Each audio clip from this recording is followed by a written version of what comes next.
Hello and welcome everybody to another episode of Books and Bytes. Today, we're going to be taking a deep dive into Nathaniel Hawthorne's The Scarlet Letter.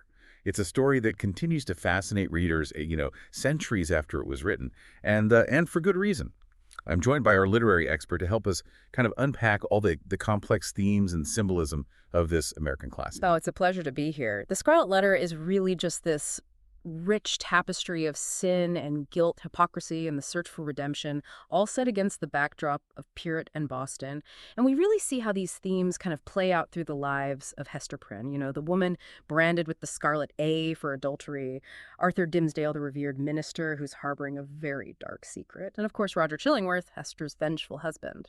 So let's start at the beginning. The novel opens with a very powerful image: Hester Prynne emerging from prison with her baby Pearl, and that infamous scarlet letter emblazoned on her chest. What's your take on this opening scene? Well, it's a very stark introduction to the realities of Puritan society. The prison door itself symbolizes confinement and punishment, and the crowd that gathers to witness Hester's shame really represents the judgmental and the unforgiving nature of the community. But there's also that wild rose bush that's growing by the prison door, almost like defying the grim surroundings with its beauty and fragrance. Yeah, it's almost like a symbol of hope, isn't it? Or maybe nature's indifference to human transgressions. Exactly. It suggests that even amidst this rigid moral code of the Puritans, there's this natural world that exists outside their judgment. And Hawthorne seems to be hinting that nature offers a space of freedom and acceptance, a very stark contrast to that suffocating atmosphere of Puritan society. And Hester herself.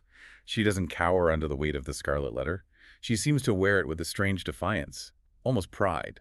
Her response to this public shaming is really crucial to understanding her character. The Scarlet Letter, meticulously embroidered and almost flamboyant in its design, becomes this symbol of her resilience. She could have crumbled under the weight of public scorn, but instead she chooses to stand tall, owning her sin in a way that challenges the very community that seeks to condemn her. And then enters Roger Chillingworth, Hester's long-lost husband, arriving just as she's being publicly shamed. Talk about bad timing. He assumes a new identity and vows to uncover the identity of Pearl's father. Chillingworth represents a different kind of darkness, one that festers beneath the surface of outward piety. His desire for revenge consumes him, turning him into this twisted and manipulative figure. He becomes almost parasitic, attaching himself to Dimmesdale, who is, of course, the secret father of Pearl. Dimmesdale is such a complex character. He's this revered minister and a spiritual leader in the community, yet he's burdened by this immense guilt for his hidden sin.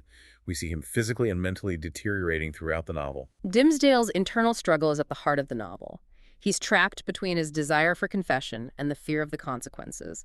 He's haunted by his hypocrisy, unable to reconcile his public persona with his private transgression. His guilt manifests in physical ailments, in private acts of penance, and in his increasingly tormented sermons. And it doesn't help that Chillingworth is essentially his personal physician and confidant, all the while secretly tormenting him. It's like a psychological torture chamber. Chillingworth preys on Dimmesdale's weakness, using his knowledge of the minister's sin to manipulate and control him.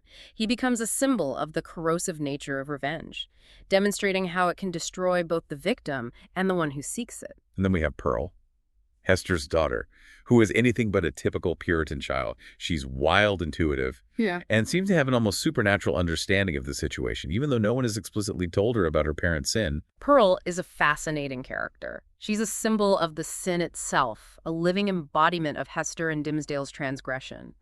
She's also a force of nature, untamed by the rigid rules of Puritan society.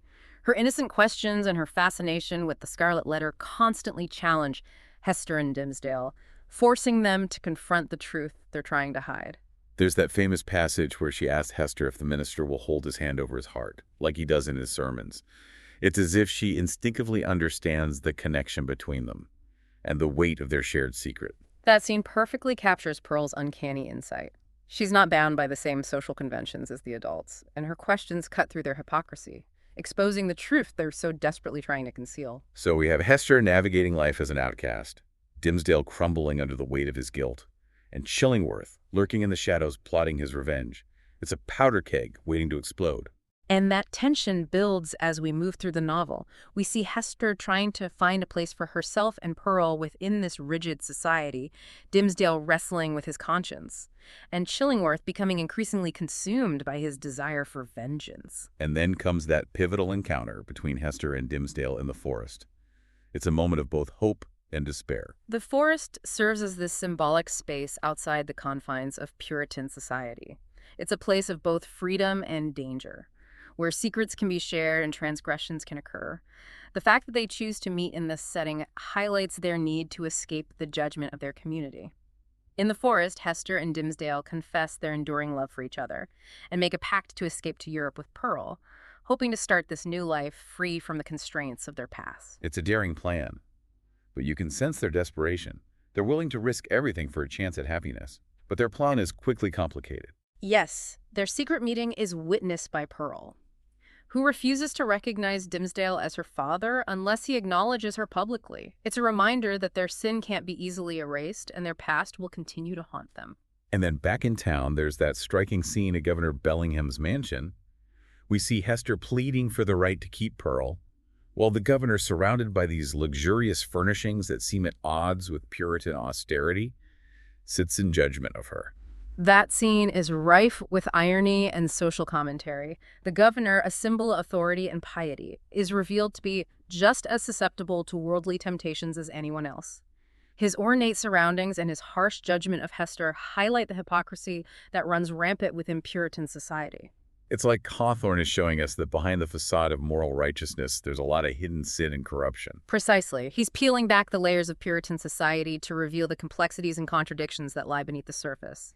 We see this hypocrisy play out in other characters as well, particularly in Dimmesdale's struggle to reconcile his public persona with his private guilt. After the forest meeting, Dimmesdale goes through this strange transformation.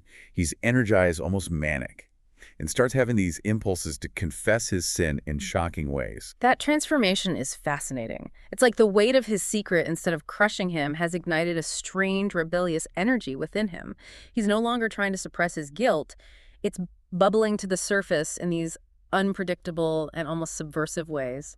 He starts preaching with more fervor and passion, but his sermons become tinged with the darkness that unsettles his congregation. He even contemplates doing wicked acts, revealing a side of him that's both terrifying and strangely liberating.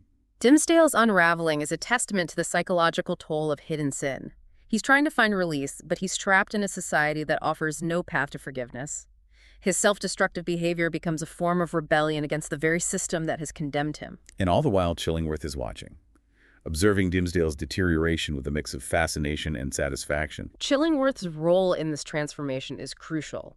He's not just a passive observer, he's actively stoking Dimmesdale's guilt, pushing him closer to the brink. He's like a puppeteer, manipulating the minister's emotions for his own twisted satisfaction. There's that chilling scene where Chillingworth discovers something on Dimmesdale's chest while he's sleeping. It's left ambiguous, but we know it confirms his suspicions and deepens his resolve for revenge. That scene is key, because it highlights the violation at the heart of their relationship. Chillingworth is not just a physician, he's an intruder, invading Dimmesdale's privacy and exploiting his vulnerability. His relentless pursuit of the truth becomes a form of psychological torture, driving the minister further into despair. And then we come to Election Day, which is supposed to be this grand celebration in the Puritan community.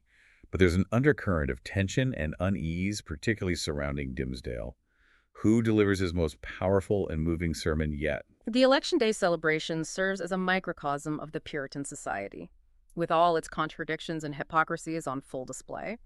The outward piety and celebration contrast sharply with the simmering secrets and inner turmoil of the characters. Dimmesdale's sermon, filled with both spiritual fervor and veiled confessions of guilt, becomes his swan song, a final outpouring of his tortured soul. And as if driven by some unknown force, Dimmesdale leads Hester and Pearl to the scaffold, where she was publicly shamed years earlier. In front of the entire town, he finally reveals his sin, tearing open his shirt to show a mark on his chest, and then he dies in Hester's arms. That climactic scene on the scaffold is a culmination of all the novel's themes. Dimmesdale's public confession is a rejection of Chillingworth's control and a defiant act of self-determination. He chooses to expose his sin on his own terms, finally breaking free from the prison of secrecy and hypocrisy. It's a moment of both tragedy and liberation. Dimmesdale dies, but he dies free. Chillingworth, defeated and robbed of his vengeance, shrivels up and dies within a year. Chillingworth's demise highlights the destructive nature of revenge. He dedicated his life to tormenting Dimmesdale, only to find himself empty and purposeless when his victim was gone. It's as if his life force was tied to Dimmesdale's suffering, and without it, he had nothing left to live for. And Hester, she chooses to stay in Boston, continuing to wear the Scarlet Letter even though she's no longer required to. She becomes this figure of strength and compassion, helping the poor and offering counsel to those in need. Hester's decision to stay is a testament to her resilience and her commitment to her community. The Scarlet Letter, once a symbol of shame, becomes a bag of her experience and her wisdom. She transforms it into a symbol of empathy and understanding, offering solace to others who have been ostracized or marginalized. Years later, she dies and is buried next to Dimmesdale. Their shared tombstone simply bears a black field with the Scarlet Letter A. It's a powerful image, isn't it? It is. That simple inscription speaks volumes. It's a reminder of their shared sin, their suffering, and ultimately their enduring connection. It also leaves us to ponder the multifaceted nature of the Scarlet Letter itself. What does it represent, sin redemption? The enduring power of human connection. Hawthorne doesn't give us easy answers, but he invites us to contemplate these questions long after we've finished reading. It's interesting, isn't it, how a symbol like the Scarlet Letter can take on so many different meanings. Initially, it's a mark of shame, a public declaration of Hester's sin. But as the story progresses, it becomes something more complex, something that defies easy categorization. Yeah. I'm struck by how the meaning of the letter shifts depending on who's perceiving it.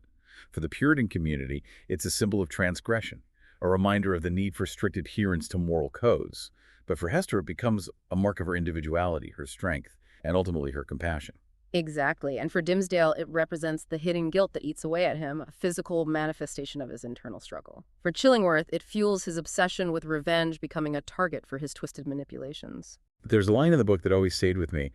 The Scarlet Letter had not done its office.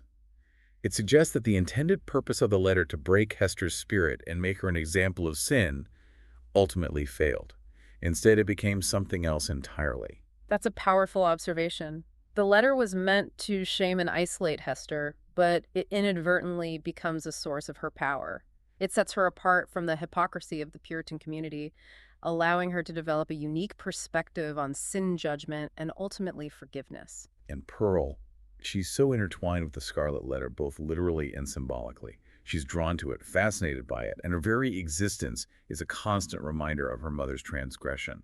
Pearl is a living embodiment of the consequences of Hester and Dimmesdale's actions. She's a force of nature, untamed by societal norms, and her presence constantly challenges the rigid moral code of the Puritans. It's almost as if Hawthorne is suggesting that true redemption can't be found within the confines of a society that is so focused on outward appearances and moral judgment. True redemption requires a deeper understanding of human nature, of our capacity for both sin and forgiveness. I think you're right. The Scarlet Letter isn't just a story about adultery and punishment. It's a profound exploration of the human condition. It challenges us to look beyond superficial labels and to confront the complexities of sin, guilt, and redemption. It also raises questions about the nature of public shaming and the lasting impact of societal judgment. How do we as individuals and as a society grapple with transgression and forgiveness? What scarlet letters do we still assign to those who deviate from the norm? Those are questions that resonate deeply. Even centuries after Hawthorne wrote this novel, The Scarlet Letter is a timeless work because it speaks to universal human experiences, forcing us to confront uncomfortable truths about ourselves and our society. It challenges us to examine our own judgments and to consider the possibility of redemption, even in the face of profound transgression. So as we conclude our deep dive into The Scarlet Letter, I'm left with a sense of awe at Hawthorne's ability to craft such a complex and enduring narrative. It's a story that stays with you long after you've finished reading it, prompting reflection and challenging our understanding of human nature. I couldn't agree more. The Scarlet Letter is a masterpiece that continues to offer new insights with every reading. It reminds us that literature can be a powerful tool for exploring the depths of the human experience, prompting us to question our assumptions and to grapple with the complexities of the world around us. And for you, our listener, I hope this deep dive has sparked a renewed interest in this American classic. Perhaps you'll revisit the text with fresh eyes, considering the themes and symbolism we've explored.